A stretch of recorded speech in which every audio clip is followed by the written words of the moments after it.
Hello everyone, I'm D-Mind, the mind of one and all, and welcome to a brand new Let's Play of Pillars of Eternity. So this is a interesting one. I see it's getting a lot of positive reviews on Steam and a lot of people actually really like it. And this is from what I gathered, is an RPG, a tactical RPG, I think, to some extent. But before we jump into the game, let's go into the options menu. There are some things I want to change. The sound. It's a bit loud on this title screen. Yeah. I'll go down 50%. In fact, we should get our volume down, music volume down too. Yeah. Yeah, safe, but that's not all we want to check. So, sound, we got master volume, music volume, effects volume, and voice volume. Nice to have. Different sliders for each. Then we go to graphics, 1920 by 1080Hz. I mean 1080p with 60Hz. Good. Even though I'm recording 30 frames. But, let's see, height selection circles, all this we will leave in default. Yep. Auto pause. We'll not mess with that. Rebindable keys. And even secondary keys. That's nice to have. But again, I never played this game, so I don't know what's optimal to change the controls to. Alright. Don't restrict stash, show personality, reputation. Of choosing display the effects of choosing each conviction. I want to see that. I like to see that. Developer commentary, nah, we don't want to see that. Alright, I think... yeah, alright, everything's good. So yeah, we got we have an actual options menu again. I'm really happy for that. And yeah, so I'm really excited to play this game. I don't know how long this Let's Play will last, but we'll see. So, without further ado, let's go to new game. And we got easy. The easy difficulty requires minimal micromanagement and easily forgives mistakes in combat. It is strongly recommended for those who are new or recently returning to real-time party-based RPG. I play a lot of RPGs, but real-time party-based RPGs maybe not so. The normal difficulty requires strategy and efficiency but forgives a few mistakes in combat. It is not recommended for newcomers to real-time party-based RPGs. The hard difficulty is used for Infinity Engine veterans who are looking for a challenge. Survival requires micromanagement and optimization of stats through items, spells, and abilities. Path of the Damned. In Path of the Damned, difficulty enemies receive a bonus to most stats and encounters have many more enemies. Warning, this option can't be changed in-game. It is only intended for players who want the most punishing encounter. Alright. Oh, then what's Expert Mode? Expert Mode disables a number of helper features in the game. Players who want to rely on their own faculties and intuition while playing the game should play Expert Mode. This option is selected when you start a new game. It cannot be enabled in-game, and if disabled, cannot be re-enabled in that game. Alright. And Trial of Iron. In Trial of Iron mode, only one save file is kept for the entire playthrough. If the player is killed, the file is deleted and you must start again. This option can be changed in-game. So that's basically a roguelike in that sense, permadeath. Alright. So I think it's obvious here that we're gonna go with Path of the Damned. Oh no, just kidding. We're gonna go with normal. I don't think we need to go easy. I think I can handle myself. I'm pretty confident in my abilities. So let's go to normal and accept.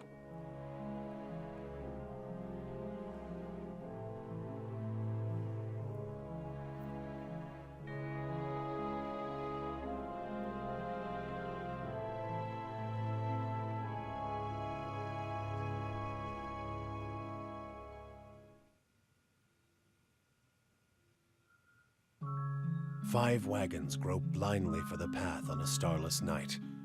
their master glancing ever upward to the skies for assurance that he is on the right course. A dim lantern his only protection against the encroaching darkness.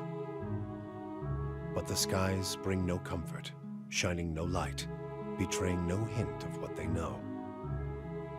The caravan carries travelers bound for the frontier hamlet of Gilded Vale, you among them, where a local lord has offered land and wealth to settlers from abroad looking for a fresh start.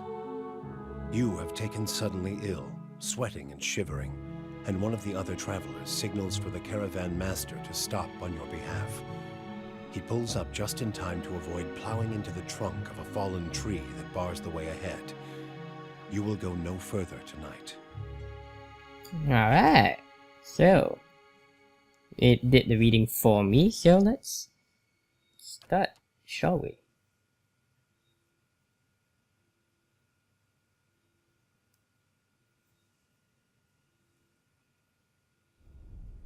Character creation. I like these in games, especially when it goes in depth. So, a woman's role in Eora is largely dependent on where she is from. In the Aedir Empire, the Valian Republic, and the Drywood, women occupy many domestic, educational, and organizational roles. They are the primary hunters, soldiers, and leaders of the tribes of Nahita in Air Glenfath, wow, these names, and Ikyamitu. Okay, how do you pronounce that word? Women and men have more fluid social roles. In all societies, there are exceptions to the rule, and women can be found in a wide variety of stations and professions. Alright, and let's go to the male. Male. The place of men in society varies from culture to culture. Cultures like Adria and the Drywood place them at the forefront of military politics and heavy labor. Among the tribes of Nahita, men perform many of the homesteading and organizational duties. In Erglanfath and Ikyamil, men and women have more fluid social roles. In all societies, there are exceptions to the rule, and men can be found in a wide variety of stations and professions. Alright, so let's go with the male.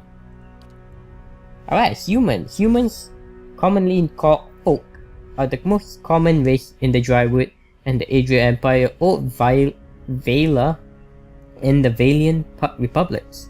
Though not as large as the towering Aumaua, humans are known for their strength and willpower. Okay, I'm gonna butcher all the pronunciation of these names, but hey, you give me this kind of name. I mean, how the hell do you pronounce this? Where is it? Yeah, Aumaua. So you get +1 resolve and +1 to might. Pretty good. Oh, that is it. I don't think I'm gonna pick this race solely on the base that I can't pronounce its race, the name of it. Also, it looks like the blue people from Avatar. Not The Last Airbender, I mean, you know, the movie. The mighty Aumaua are the largest of the cave races and are commonly found in or near oceans. Though not truly aquatic, they have an affinity for water, and many of their civilizations, such as Rauatai, are based on naval dominance. They are known for their unparalleled strength. Okay, so they are really strong, that kind of beastmen-ish class. But that's the dwarf, which I would assume is by virtue of land covered and number of colonies settled, dwarves are the most well-traveled race in the world. They are commonly found in the Drywood and Valian republics and almost any colonized land. Dwarves are known for their great strength and tenacity. Yeah, that's what I was about to say. Dwarves are normally known for that. But it seems they also get +1 constitution and -1 dexterity, so that's the difference with the Aumaua. Elf. Elves are the dominant race in Air Glenfath, and the white that wens and extremely common in the Drywood and Adria. Elves are known for their speed and intelligence, as well as a commonly isolationist nature, +1 dexterity and perception.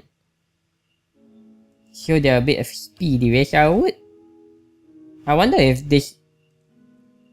Oh, like that I can see. Eye, interaction for slave. Okay, so that's like accuracy and speed and reflexes. Perception. If their senses. Someone alive. Deflection and reflex. Okay. Then there's the Orlan. Orlans are the smallest of the cave races, though many cultures don't consider them to be civilized at all. Also notable for their large ears, two-toned skin, and hirsute bodies. Orlans are commonly found in Irglanfrath, the Ixamiquing Plains, and part of the Drywood. They are known for their mental intensity and quickness. +1 resolve, -1 might, +2 perception. And godlike, ooh. Ooh, I like it. The godlike. The godlike are children of the Kith, civilized races who have been blessed with physical aspects associated with the gods, though some do not consider it a blessing. These aspects may take many forms and often come with mystical powers. Aberrant head shapes are typical, and godlike are unable to wear protective headgear. Oh, that's pretty bad, as it is near impossible to find anything that fits. Because of their unusual nature and their inability to reproduce, godlike are often viewed with fear and wonder. Ooh, I really like it. +1 dexterity and intellect. Does intellect represents a character of logic, reasoning capabilities? Interaction can be useful, deduction. Okay, sudden realization. I like that. Will, defense, and influence duration and areas of effect. So it helps my magic as well. Yeah, that's the class I was looking for. I mean the race I was looking for. Humans is a bit boring. I am not gonna pick you solely on the basis that I can't pronounce your name, but even then, I don't think I really like this race design. Oh, dwarf, I always tend to pick elf. Normally in the race where they say, alright, you got dwarf, human, and elves. I always say, okay, I'll be an elf. But I guess for this time, we're gonna try godlike. I really like it. Alright. And plus, yes, what's that smoke coming out of his face? Or black aura or something? I like it. So next. So, Death Godlike. Death Godlike are the most distrusted of their kind. Strange growths cover their eyes, or in some cases entire face, giving them a sinister appearance. The growths are transparent for the godlike, but opaque from the outside, hiding their features. Death Godlikes are commonly killed at birth, because many cultures consider them to be harbingers of doom. Death's Usher. I guess that's one of my abilities. When Death Godlike attack an enemy with 25% or less endurance, their damage is increased. Wait. Attack an enemy with 25% or less endurance? Whose attack damage is increased, mine or theirs? I would assume mine, because you'll be stupid if it's theirs. Fire Godlike. The bodies of Fire Godlike often resemble hot metal, burnt wood, or stone, with harmless flames that erupt from the cracks in their skin. Fire Godlike are objects of both reverence and fear in the Deadfire Archipelago. Many locals believe they have the power to awaken volcanoes, or that killing one will cause a volcano to awaken. In the Drywood, Fire Godlikes are often seen as a sign of the blessing of Magran, goddess of war and fire. Belloforge. When reduced below 50% endurance, Fire Godlike glow in like metal in a forge, gaining damage reduction and doing a small amount of fire damage to any creature who hits them in melee. That's actually pretty good. And what is it? Attack an enemy. Moon Godlike. Moon Godlike are the most tolerated of the Godlike. While their skin tone and a large moon-like growth on their foreheads may be strange to some, their appearances are generally considered more palatable by the other Kith. Sailors have many beliefs about Moon Godlike and their propensity? What's that? I never heard that word. To bring luck, though there is little agreement as to what kind of luck they tend to bring. Silver Tide. Every encounter when reduced below 75, 50% and 25% endurance, Moon Godlight generate waves of healing moonlight that restore endurance to them and their allies. So both... Oh wait, no, to themselves and their allies, alright. I thought to their enemies and their allies. I'm like, what? No. Nature Godlight. Nature Godlight appear to be a fusion of human and animal features. Often covered by plants, moss, or fungi, this has led to the common stigma that they are diseased, and many are killed at birth because of it. Many druidic orders have a keen interest in Nature Godlight because of their general curiosity as to how souls occupies animals, plants, and stones. Wellspring of Life grants a bonus to might, constitution, and dexterity when endurance is below 50%. Even though their ability is perhaps the least, I think because it has a condition, and that is your enemies you have to hit an enemy with 25% or less endurance, and only then will your attack damage is increased, and that is pretty eh. But we'll go with Death Godlight, mainly for appearance. Also, I like the fact that I'm treated like a distrusted, like a harbinger of doom, and people, you know, distrust me, but I'm like, no, don't judge from appearance. Body type. Oh, what? So I pick a body type of a different race? I see. So I can be a human body type? And, or is it because I'm a godlike, so I get to pick this? Because I don't think dwarves can take human size. So godlike, cause they take many different shapes and sizes, that's why I can pick. So I can be regular size, big size, dwarf size, elf size, or Orlan size. So humans are a bit more buff. The more is really, I mean, humans are average. Elves are a bit more on the skinnier side. Might go with elf or human, I think. Armor is a bit too big. Dwarf is a bit, and Orlan is a bit too small. Think we'll go with human. Next. Alright, my class. Okay, so I can pick my class already. Cool. Fighters form the front line of disciplined armies across the Eastern Reach. Though they are most commonly found in cultures with an organized martial structure, fighters can also be encouraged as wandering mercenaries, bodyguards, and other types of sellswords. The common element that unifies fighters is their heavy focus on endurance and melee defense. Starting ability, constant recovery. Alright. Continue regenerate endurance at a modest rate during combat. That's actually pretty good. I'll assume survival allows characters to make better use of food and potions items they find. Oh, you have food. I wonder if you have hunger in this game and you can die from it. I mean, if you don't eat. Lore represents characters accumulated miscellaneous knowledge. Oh, that's really nice. Athletics. Yeah, I would assume so. Swimming, jumping, climbing. Paladin. Paladins are martial healers, devoted to a god, a godlike devoted to a god, a ruler, or even a way of life. They can be found in any culture where a fanatical group of like-minded individuals have formed a warrior society dedicated to advancing their cause.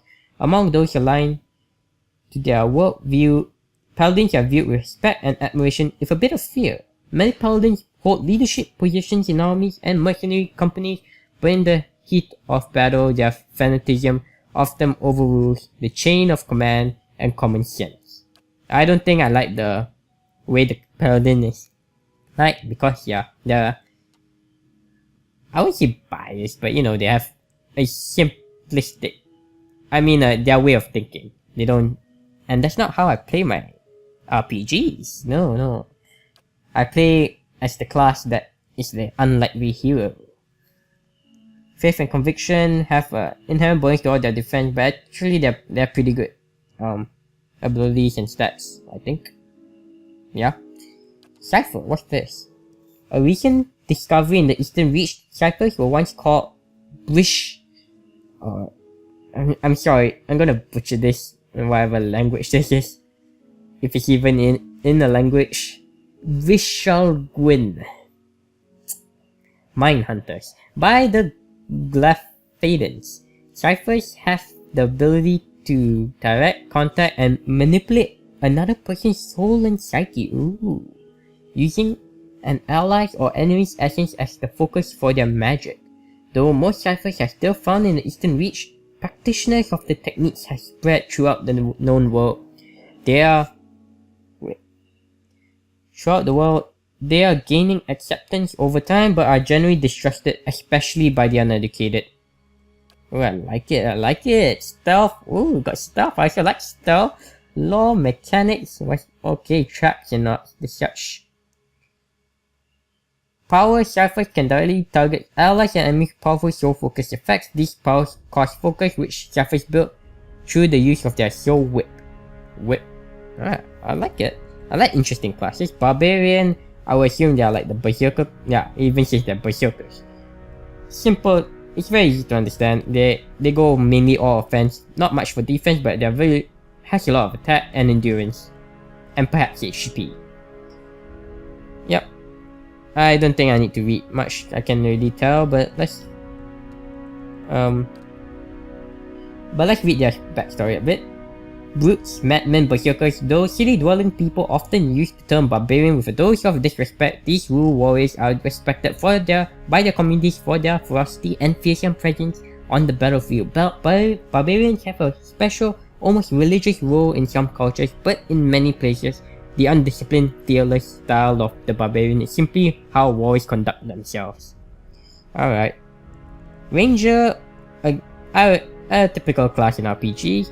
Rangers are warriors of the woodland and masters of the hunt, always partner with soul-bonded animal companions. They can be found in wild spaces all over the world, as their lifestyles often tend toward independence and isolation. It is rare for rangers to become an integral part of a large fighting force, though they are often employed as scouts and guides. Oh. Alright, so again, animal companion already share a strong bond with an animal companion. The companion fights at the ranger's command and is extremely valuable for its ability to run interference. Alright, I like when a class have a companion, like you can summon demons or whatnot, like in Grim Dawn. Wizard. The masters of academic magic, wizards are students of arcane traditions that stretch back beyond the boundaries of recorded history. Wizards are a highly organized group, often forming academies or guilds devoted to research and development in magical studies, and tend to favor environments where inquiry, experimentation, debate, and dissemination of knowledge are encouraged. Many accomplished wizards eventually become known for their eccentricity, their egos, and their unquenchable interest in all things arcane and occult. Starting abilities: Arcane Assault, mid-range attacks that hits a small area for raw damage and can leave targets dazed. Spells, alright, here I cast spells. Yep. The typical wizard. Try Chanter. I guess this is the White Mage class. In every culture across the era, there are chanters. Many historians consider chanters to be the most ancient workers of magic. They are haloed phrases stirring the collective memory of wayward souls around them, compelling them to generate magical effects in a kind of reenactment. In some societies, chanters form organized groups of storytellers and researchers, but in most parts of the world, they are just a time-honored part of local folk traditions. Alright. Phrase, starting abilities, all chanters can continue to speak chants. Phrases produce passive effects. I see, so the buffer class. Powerful magical effects can create after they have spoken a required number of phrases through their chants. Alright. Druid. Animist at heart, Druid tap into the spiritual power that flows through the simple living things of era, plants, animal, and sometimes even living stone. While not necessarily religious, Druids do have a reverence for the natural world and a keen interest in understanding its mysteries. In most cultures, Druids are understood as a sort of primal magician, but among the Glenfadens Nasitaki? Alright, I don't think that's how you pronounce that. And many rural cultures, they may have high positions of influence and authority. Certain abilities, all druids have mastered one animalistic form. These forms give the druid strong melee abilities. Alright. I like the number of class, but Grim Dawn, what is interesting that they let you mix the class, but you know, you only have 5. I think they're currently trying to add more, though I'm not too sure. Monks belong to a variety of fighting orders that have sprung up in Ixyat and the Eastern Reach over the past few centuries, while many monastic orders can trace their teachings to the enduring founder Tleta. These names will be the death of me. Individual organizations vary greatly in their focus, morality, and ethics. Common folk respect the credible discipline of monks but see them as an odd, unpredictable bunch who may not be entirely sane. Even mercenaries and other adventurers are unsure what to make of them. Alright. Priests. So this is the priest white mage class. They are devotees of heroes, deities, and practitioners of religious magic. While priests dedicate themselves to specific gods, priest power is actually derived from their personal beliefs. In contrast to most paladins, priests tend to focus on philosophy, teaching, and the relationship of religious organizations with common folk. The reception of priests in any given part of the world depends largely on how their god is revered or reviled by the people who live there. Holy Radiance generates a modest amount of endurance for allies. Alright, cool. Spells, alright, they have some spells. And the Rogue. Rogues are vicious killers, feared for the brutality of their attacks. They can be found as often in dark back alleys as the heart of battlefield skirmishes. Though unpredictable and undisciplined, rogues are commonly used as shock troops or as part of a surprise assault. Their withering attacks breaking enemies' ranks and morale. Rogues tend to congregate in larger numbers in cities where they can be steadily employed as mercenaries or hired muscle. Starting ability, Sneak Attack. Applies bonus damage to the rogue's range. Okay. So interesting. I think we have to go with the Cypher here. I really like the class. But what am I wearing? It looks like I'm wearing like rags or something. I just look that way. And I wonder if my class and my race affect how people treat me. Like, they're gonna be, oh, you're a death god. Like, oh. And then they try to treat me distrust. And then if they know I'm a Cypher, even worse, so. I like it, if that was the case. Alright, powers. So I can pick my powers already. So what? Can I only have to pick one of it? Or do I get multiple or what? Oh, I have to pick 2. Oh, there remain 2. Alright, cool. Cyphers can directly target allies and enemies with powerful soul focus effects.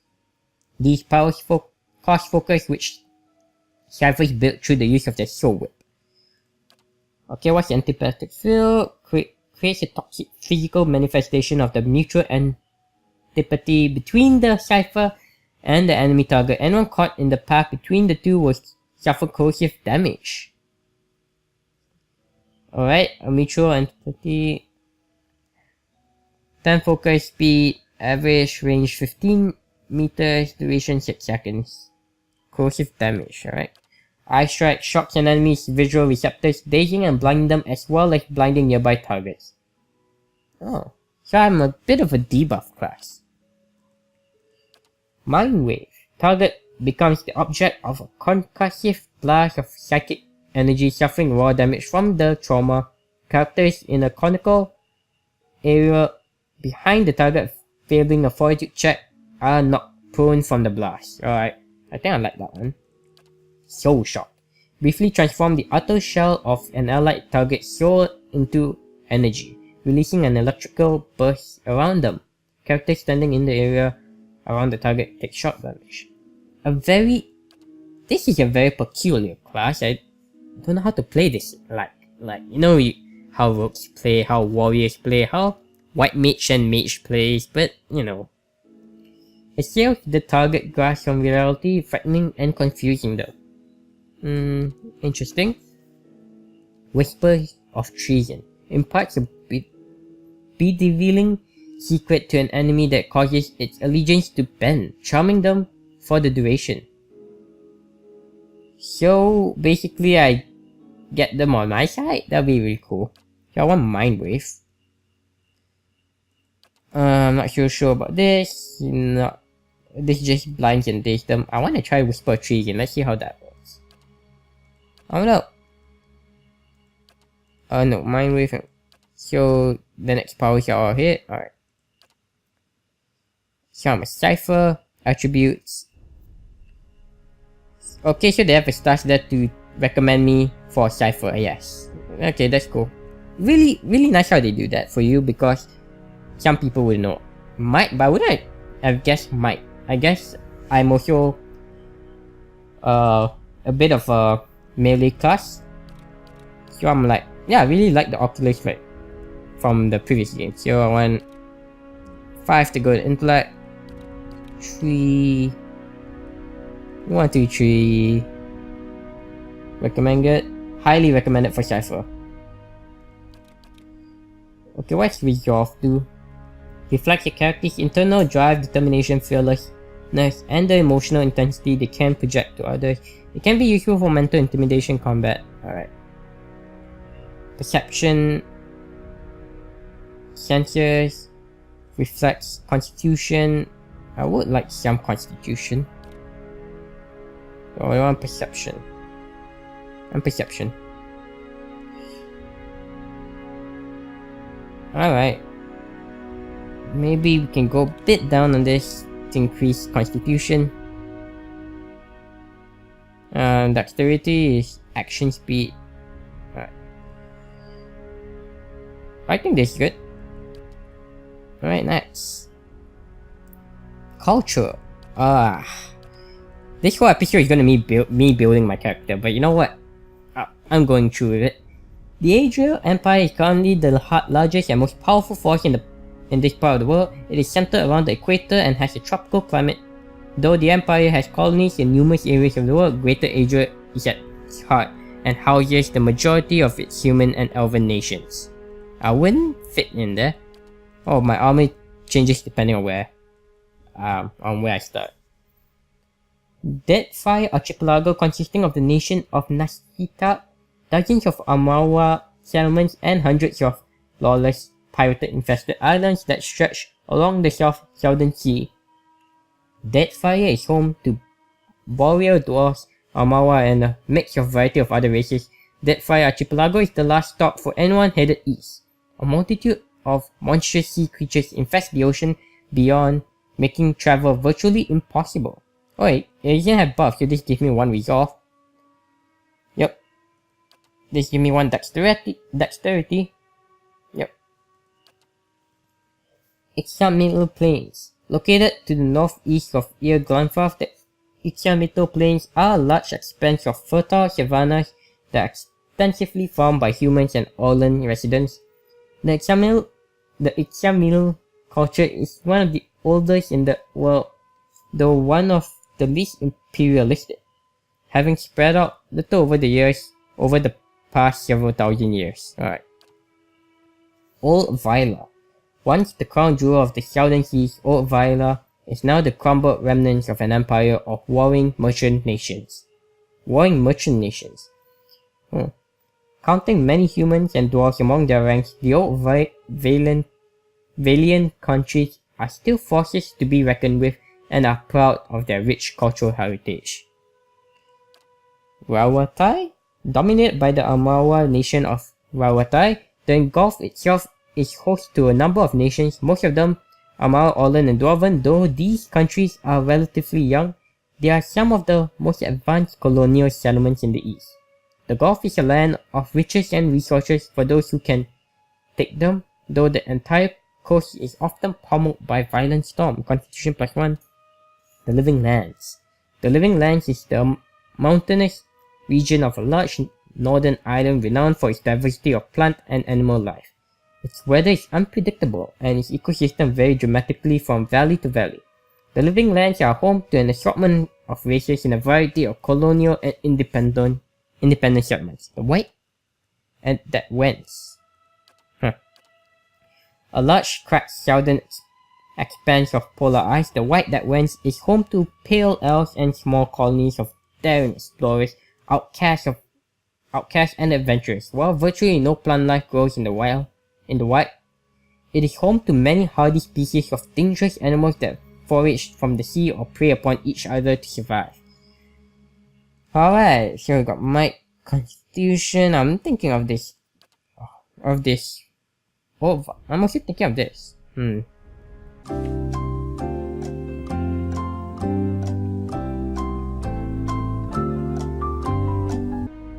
Alright, the old Viola it is. Next. Background. Oh, there's so much you can pick. This is gonna be a long episode. Oh, Viola aristocrat, you've lived your life amongst the nobility. Your days have been marked by lavish meals and extravagant parties. Your conversations peppered with talk of pedigree and bloodlines. Law +2. Aristocrat.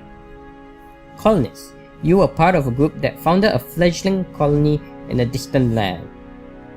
Alright, survival +2. Drifter. You never quite fit in no matter where you go. Each new town is just a place to rest briefly before moving on to the next. You are more comfortable on the road traveling the world. Yeah, it seems more my style. But stuff I don't think is this class and race thing. Labor, your life has been spent in the study of your craft. You train and prepare, hoping to hone your skills and ply your trade. Athletic and mechanics. Merchant, you've traded goods from all over the world, carrying items with buyers of all kinds, law and mechanics. All this, you've always felt driven to express yourself creatively. The structure and rigid control of other pursuits has never satisfied in the same way. +2 law. Both of them has +2 law, but I guess people treat you differently and you start off kind of differently. You've made a name, dissident. You've made a name for yourself as a troublemaker. Disrespect for authority and a lack of care regarding the rules are recurring themes in your life. Okay, maybe not a complete troublemaker, but you got stealth and law. Hunter.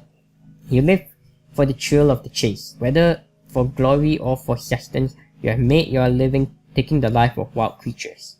Meh. Stealth and survival. Athletics and law. Mercenary. Blade and battle is your way of life. You solve your problems by pulling out your weapon and applying force. Or slave. You have never known freedom. Shackles and chains have bound your existence, and someone has told you what to do your entire life. I'm gonna be either a drifter or a dissident. Or maybe even a mercenary?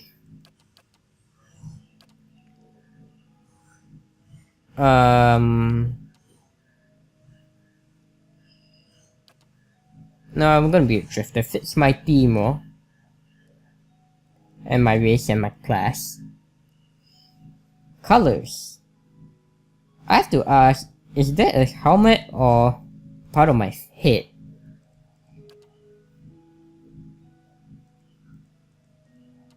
Oh god, this is gonna take a while, isn't it?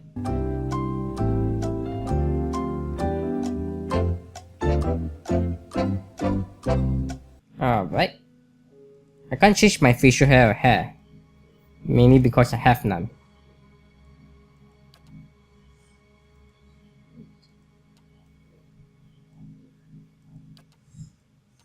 Alright. Next. Portrait. 14. Kinda interesting I can pick a portrait that doesn't look anything like me at all. So 14 is my race, seems. 1. Oh god. So many. These are all female, so let's skip through this. So 33 male and 33 female, okay.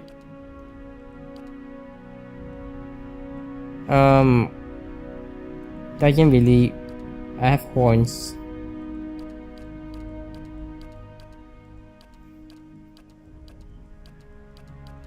So it seems to be 14. Yep, 14 it is. That's the portrait for this race. Voice. Now I am the leader of the group. Ooh. The better part of valor. Ooh. I shall lead us. Yeah! Okay, not that. A blade in the dark. Oh. Well, Follow me. kill them all! Easy now. Now I am the leader of the group. I like Sinister.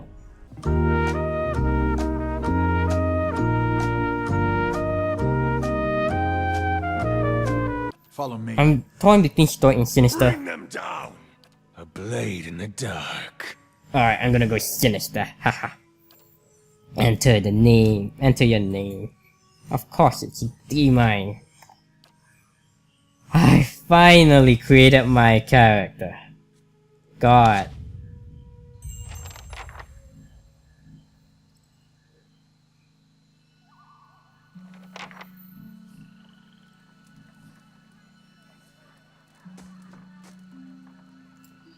Alright, but I think this is where we have to end it. So, this episode is just gonna be me creating my character. I'm gonna have to edit some things out, but never mind. So leave a like, comment, and subscribe if you have enjoyed, and I hope to see you again in the next episode.